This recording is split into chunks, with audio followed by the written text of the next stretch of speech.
Olá pessoal, tudo bem? Vamos aí para mais um vídeo e no vídeo de hoje, a aula de hoje será da unidade 2, na página 303. Tá? Vamos falar de impulso e quantidade de movimento. Na apostila de vocês ele começa explicando sobre quantidade de movimento. Tá? Quantidade de movimento é o quanto um corpo está se movendo. Um corpo qualquer está em movimento. Tá? Lembrando que para ter movimento é necessário uma velocidade. Então, qualquer corpo de massa M que esteja em movimento, ele tem aí uma quantidade de movimento, que é medido em quilograma metro por segundo. Tá?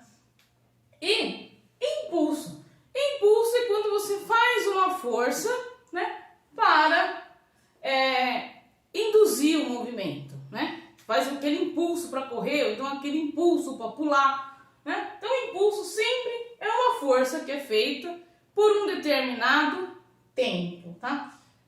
Impulso é medido em Newton segundo, tá? Força em Newton e tempo em segundo. Da mesma forma que aqui, quilograma, massa em quilograma e velocidade em metros por segundo, tá? Há muitos casos também que o impulso ele é representado por um gráfico, tá? Nesse exemplo de gráfico aqui, ó, eu tenho a força e o tempo como eixos aí do meu gráfico. E toda a área desse gráfico é aqui, ó, numericamente igual ao impulso. Então, toda a área aqui, ó, é igual ao meu impulso, tá? Isso acontece quando a força é variável, quando eu começo empurrando muito e depois começo a empurrar um pouco menos, tá? Então, quando a força é variável, é representado aí por gráfico, né?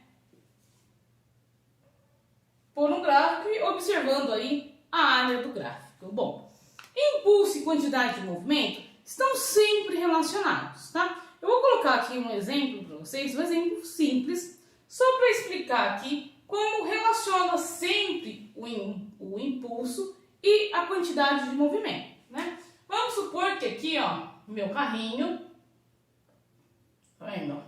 Ele tem 2 quilos, esse meu carrinho, e ele está em uma velocidade de 3 metros por segundo, certo?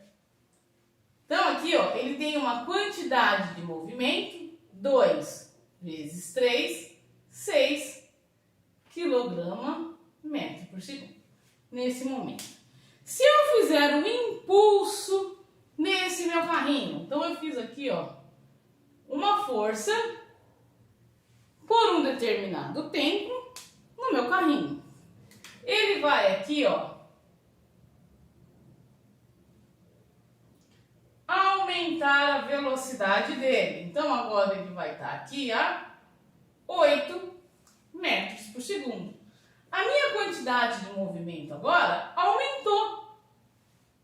Eu tinha 2 quilos de massa, tenho 2 quilos de massa, e agora eu tenho uma velocidade de 8 metros por segundo, que dá aqui o total de 16 quilograma metro por segundo. Bom, quando eu analiso essa situação, ó, que um carrinho mudou a velocidade após receber uma força, eu posso concluir que o que mudou a minha quantidade de movimento foi o meu impulso. Então, a variação da quantidade de movimento é igual ao meu impulso. Isso é chamado teorema do impulso, tá? Onde, calculando a mudança da quantidade de movimento, eu vou poder aí calcular o meu impulso, tá? Aqui, ó, o quanto mudou a quantidade de movimento?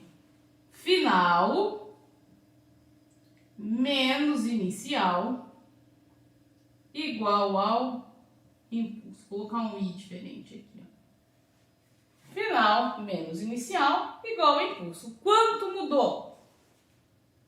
16 menos 6, 10, igual ao impulso.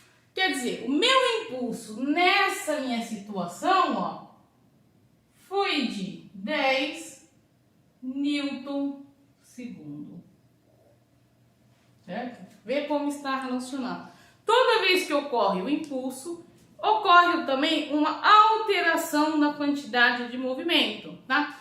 E quantidade de movimento e impulso, você vê que eles têm essas setinhas aqui, ó. Vendo? Porque eles são grandezas vetoriais, tá? Eles são grandezas vetoriais no sentido que eu preciso considerar a direção e o sentido. Aqui, ó, na minha força, eu fiz uma setinha. Eu indiquei qual foi o sentido dessa força, tá? Aqui eu indiquei, ó, qual foi o sentido da mudança aí da minha quantidade de movimento. Significa que eu preciso indicar qual é o sentido.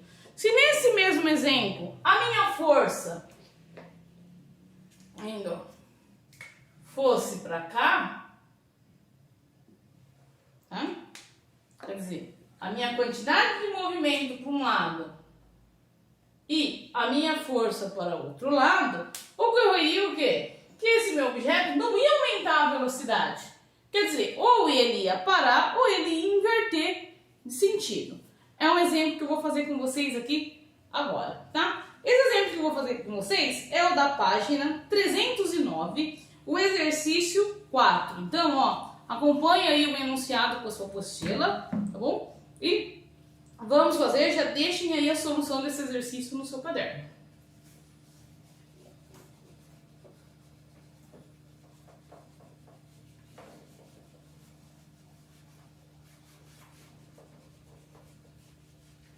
Esse exercício fala aí de uma situação comum, né, nas nossas aulas de educação física, que é o jogo de basquete. O jogo de basquete, ele fala que uma bola de basquete estava caindo. Esse aqui é o antes dela. E esse daqui, ó, é o depois, né? Depois.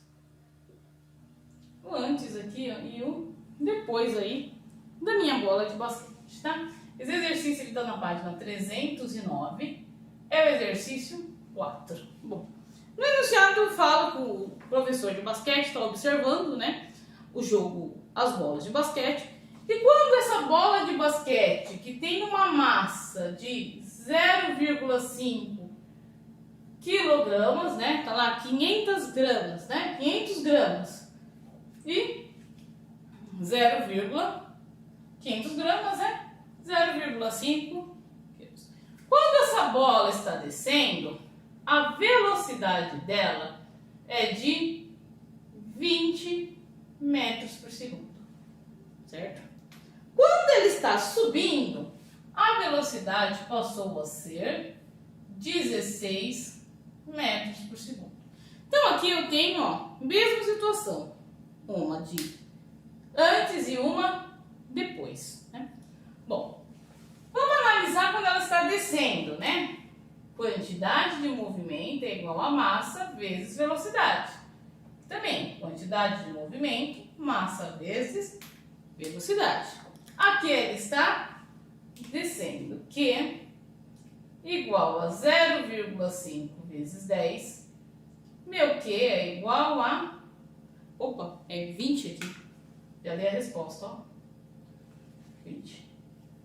Aqui é 10 quilograma metro por segundo. Nesse caso aqui, ó, eu tenho uma velocidade de 16, que é igual a 0,5 vezes 16, que é igual a 8 quilograma metro por segundo. Bom, houve aí uma mudança da quantidade de movimento, né? Bom, e aí, nessa questão você vê que tem 3 afirmações, né? 2 delas estão incorretas e uma está correta.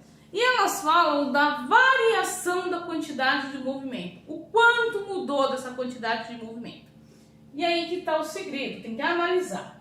Quando ele estava indo, ó, nesse sentido, ó, está descendo nesse sentido, tá? Então aqui é a minha quantidade de movimento, ela está caindo, tá?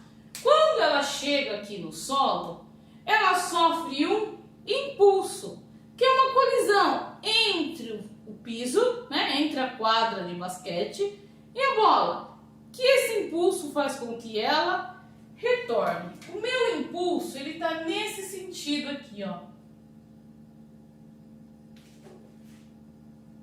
Impulso. Está nesse sentido. A força que foi aplicada para ela subir é uma força de baixo para cima, tá? Então aqui, ó, o meu impulso é igual à variação da quantidade de movimento, tá? A teoria aí, teorema do impulso. O meu impulso aqui, ó, é a final menos a inicial, tá? Então, a quantidade de movimento final menos a quantidade de movimento inicial. A quantidade final é 8, tá? Só que é uma grandeza vetorial. Importa a direção e o sentido do movimento. Aqui ele está no sentido oposto, tá? Então, ó, impulso é igual a menos 8 menos 10. Entenderam a situação? Meu impulso aqui, ó, é igual a 18 newton segundo. Menos 18 newton segundo. Bom, por que foi 18? Ó, vamos imaginar aqui, ó, né? Vamos entender a situação que a minha bola, ela caiu, ela sofreu um impulso suficiente para fazer com que ela parasse o movimento para baixo e iniciasse o movimento para cima, tá? Então, meu impulso foi de 18 newton segundo. Fez com que ela amortecesse essa quantidade de movimento de 10 kg metro por segundo e ainda tivesse força para subir com a quantidade de movimento de 8 kg newton segundo. Em módulo, né, no valor do meu impulso é de 18 newton segundo. Sem aqui, ó, o sinal, tá? Porque o impulso, na verdade, sempre foi de baixo para cima, tá? Bom, pessoal, a alternativa aí, certo? Ó, você vê que fica a alternativa aí, é a 3, né? A 3 não, a 2, né? A afirmação 2 aí, ela é correta, né? Gerando aí a alternativa E, tá? Esperem anotar aí, ó, a alternativa E, porque somente aí a afirmação 2 é verdadeira, tá? Bom, essa aula de hoje, lembrando aí que vai ter algumas atividades para vocês fazerem sobre impulso e quantidade de movimento. Já vou deixar também um vídeo aqui sobre colisões, tá? Colisões é uma consequência, né, da quantidade de movimento e impulso. Na verdade, a colisão ela é analisada pela quantidade de movimento e pelo impulso aí. Você vê que aqui nada mais foi, ó, do que uma colisão da bola de basquete com o chão. Mas eu vou explicar aí mais especificamente cada tipo de colisão, tá bom? Já vou deixar aqui também o vídeo sobre colisões. Pessoal, muito obrigada por ter assistido. Até a próxima aula, hein? Fiquem com Deus. Tchau, tchau.